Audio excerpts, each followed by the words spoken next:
What up, it's Ty 1822 back with another WWE Smackdown review.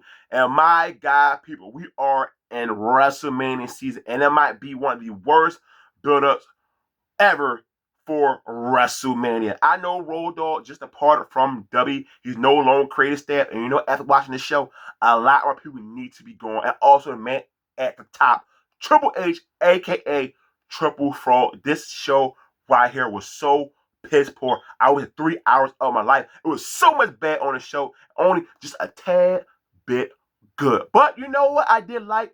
We kicked the show off with the Vibrator, who did win the Elimination Chamber. He will face the winner of Cody Rhodes or Drew McIntyre at WrestleMania for the WWE Championship. And Rainer have not main evented a lot of WrestleMania, so I'm happy for this legend to get this opportunity in 2026. He did get interrupted by Trick Williams. Trick had a problem with Orton because at the chamber, he said, "You are not 6'5", and you can see Orton get a kick out of it. He finished him off with an RKO, and I am really looking forward to a program between Trick and Rainer, because Trick and Orton just have a good dynamic with each other. And Orton did come out and say he is a fan of Trick, so you know he's willing to work with him, and he will make him look like $1 million. Now, I'm so sick of Carmelo Hayes' U.S. Open Challenge. I'm ready for a storyline with Carmelo Hayes. Can we finally just get to the goddamn thing? I know Ellen Drano will be the program, but I am done with the U.S. Open Challenge. It's the same goddamn thing. We know he's not going to lose the belt. Now, he did take on Dr. Wagner from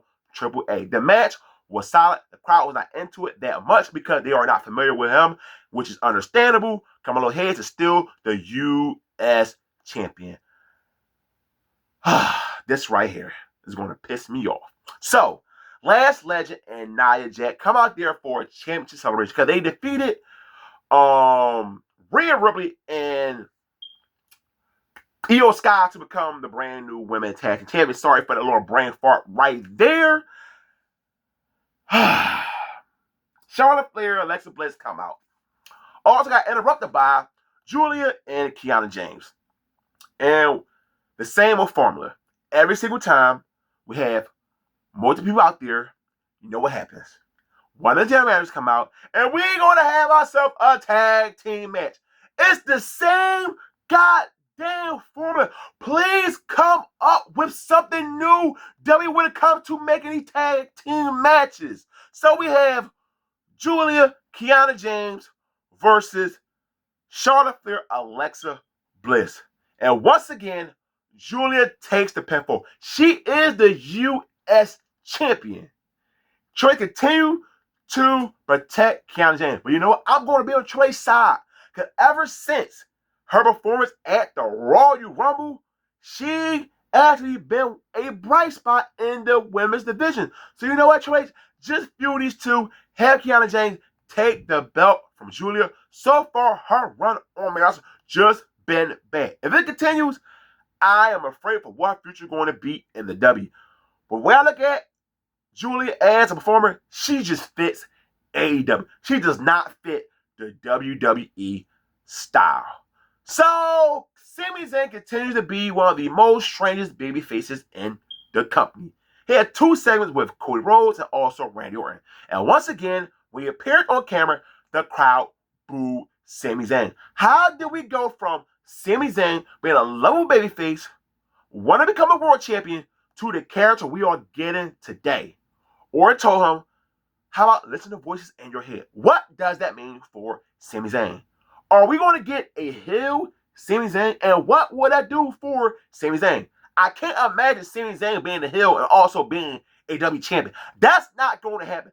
That's why Sami Zayn has been one of the most bizarre characters on TV at the moment in the professional wrestling. I just don't get what the hell the company want to do with Sami Zayn at the moment, and I just hate it so goddamn much. And hey, they remember, hey, we have a tag team division? Yes, in the men's division. Now, Motor City Machine Guns, one of my all-time favorite tag teams, they just suck ass in the W. I want them in AEW because they just don't fit in the company and they never get a reaction at all. And it really makes me sad. LFT, Y6, that's still going on. LT got involved, so they got eliminated. And then we have the winners, R-Truth, Damian Priest. They got put in the tag team match. Now, I believe this actually will be one of the bright spots in the WWE. Damian Priest have nothing to do at the moment. R-Truth is Mr. Reliable. They both had history with each other when he was still with the Judgment Day, and R-Truth can act like he was a part of the Judgment Day. So don't be surprised to be one of the best things in the W. And I'd be all for R-Truth and Damian Priest being brand new W Tag Team Champions. Now, Rhea Ripley, Jade Cargill, we know they will have a match for the Women's Championship. And we all know about what took place on social media a couple days ago. Is a work or a shoot. So a lot of people were looking forward to the segment. And it did not deliver at all. The dialogue in this segment was not it. You just got Jade talking to Rhea Ripley about her physique, but hers is better. Rhea Ripley said, "You use for show, I use mine to fight." And that's how we end that segment, with a couple handshakes between both ladies and Rhea Ripley doing a mic drop.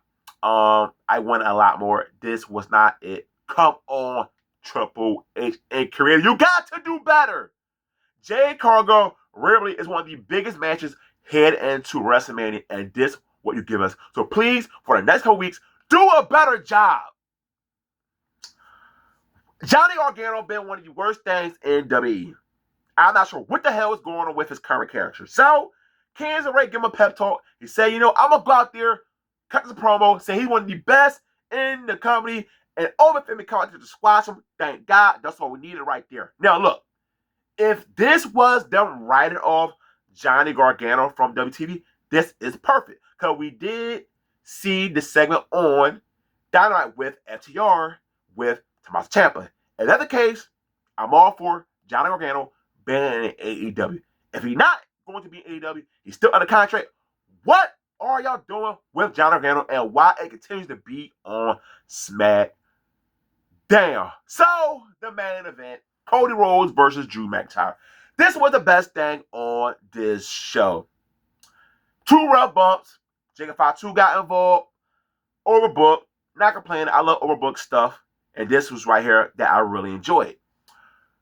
Cody Rhodes is the brand new WWE champion. He will defend against Randy Orton at WrestleMania. I know a lot of people including me want a triple threat or a 4-way, and I don't see it happening.